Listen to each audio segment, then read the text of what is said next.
Shin shugaba Tinubu yana yi wa musulman Arewa bita da kulli ne ko kuma kawai siyasa ce? Ya cire Dr. Abdullahi Umar Ganduje daga matsayin shugaban APC na ƙasa. Ya maye gurbinsa da Mr. Nantanwe daga jihar Plateau. Ya cire Professor Mahmud daga matsayinsa na shugaba INEC na ƙasa. Ya maye gurbinsa da Professor Amufita. Ya zo ya cire Badaru daga ministansa.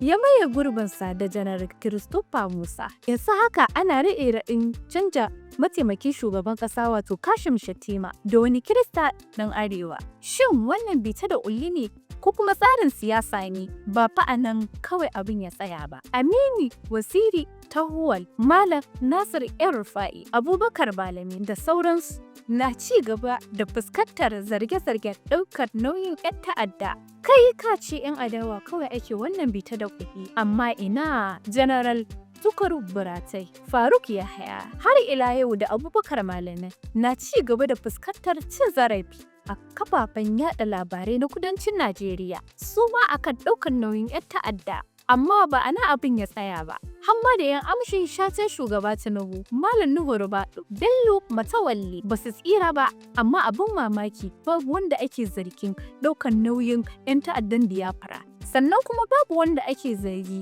da ɗaukar nauyin tsagerin Yarabawa, wato OPC ko kuma Ododuwa Republic ko kuma tsagerin Niger Delta. Asali ma manyan kwangiloli na ma'udan kuɗaɗe kawai ake basu.